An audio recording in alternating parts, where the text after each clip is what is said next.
Bonjour à tous, bonjour à toutes. Je persiste à ne pas faire de montage savant sur mes vidéos, puisque avant de filmer, il faut bien que j'arrive. Donc c'est un peu triché, je trouve, moi qui veux être à tout prix naturel et spontané, que de couper la partie qui montre mon arrivée sur scène en quelque sorte. Enfin, voilà.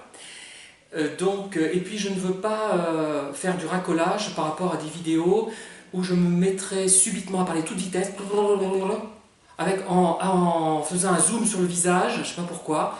Il y a beaucoup de gens, d'ailleurs vous m'expliquerez pourquoi, surtout dans les jeunes, hein. Pourtant je ne suis pas anti-jeune, hein, depuis que nous hébergeons en Lidou d'ailleurs, hein. Il a 18 ans. Enfin,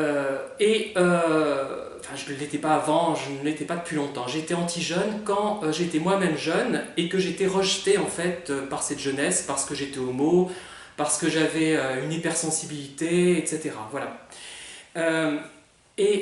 Tout ça pour dire, j'ai une question à vous poser, vous me répondrez peut-être si vous avez la réponse. Pourquoi les jeunes, sur les vidéos notamment, parlent à toute vitesse? Moi je parle vite, mais alors eux c'est blablabla, on n'y comprend rien. Enfin, on a du mal à accrocher à cause de ça, hein. Il y a des vidéos excellentes où les gens parlent à toute vitesse, c'est insupportable, hein.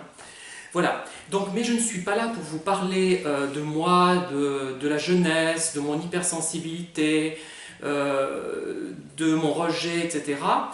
C'est plutôt pour vous parler très brièvement d'une certaine littérature qui traite, sans le savoir, de la question des pervers narcissiques, des manipulateurs, des vides intérieurs. Alors j'entends souvent que c'est notre époque qui met en exergue la perversion narcissique et qui leur permet de s'exprimer. Moi je ne suis pas du tout d'accord avec ça. Je pense qu'ils ont toujours existé en quantité identique. A priori, il n'y a pas de raison de penser qu'il y en avait moins ou plus, hein. Il faudrait le démontrer par une recherche, par une étude, par une expérimentation. Et on le remarque dans la littérature notamment, hein. Déjà, première chose, c'est qu'à l'époque, enfin il y a longtemps, avant 1986, avant même les années plutôt 90, hein, je dirais, parce que 86, le concept de perversion narcissique émerge, mais n'est pas encore connu du grand public, donc avant, on va dire quand même 86, pour être généreux, les gens n'utilisaient donc pas ce terme et disaient c'est un beau salaud, c'est une ordure, c'est une garce, et ça désignait souvent des gens manipulateurs et pervers, hein. Voilà, je crois que la terminologie a changé surtout, hein. Bon, je reviens à la littérature. Je vous avais parlé du Rouge et le Noir, hein, et du personnage Julien Sorel. Je suis en train de le relire pour la 3e fois, et donc j'en suis à la page 272 parce que c'est une lecture un petit peu ardue. Et comme le personnage principal n'est pas bien sympathique, on a du mal parfois à accrocher, hein. Mais c'est extrêmement bien écrit, c'est très travaillé, et on aimerait que beaucoup d'auteurs écrivent de cette façon soignée. Donc je ne sais pas encore pour Julien Sorel si c'est un pervers narcissique, je vous en parlerai longuement dans des vidéos, hein. Par contre, j'ai trouvé dans une boîte à livres des auteurs à l'eau de rose, enfin un auteur à l'eau de rose, enfin c'était 2 auteurs, d'Élie, hein. Je crois le mari et la femme, si je ne m'abuse, mais je ne veux pas dire de bêtises. Alors, il signait sous le nom, le pseudo de Délie, D-E-2-L-Y. Et c'était des romans sentimentaux, assez conservateurs, avec des ducs, des marquis, des barons, des comtes, des comtesses, des duchesses.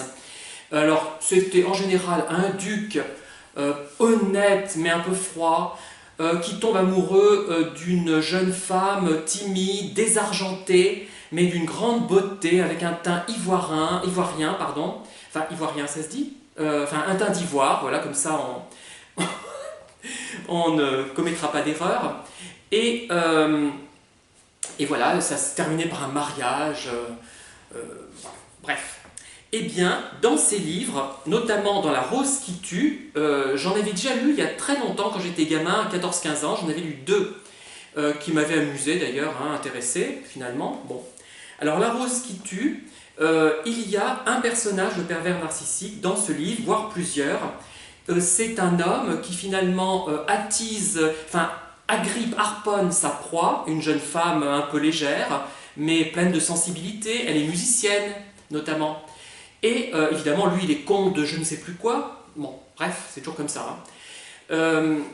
Et il la couvre de cadeaux avant le mariage, pendant les fiançailles, il est merveilleux, il est adapté. Et d'ailleurs, il est handicapé. D'ailleurs, il y a un préjugé anti-handicapé souvent dans les délits. Dès que les gens sont handicapés ou de petite taille, ils sont soit malveillants, soit, on va dire, pervers. Hein. J'ai remarqué ça, c'est un petit peu gênant.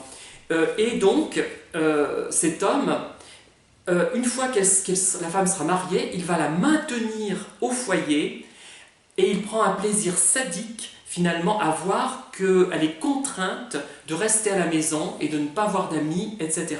Ces deux autres femmes d'ailleurs sont mortes dans des circonstances mystérieuses et elles ont fini par dépérir. Bon, on comprend par quels moyens, puisque le titre donne la solution. Hein.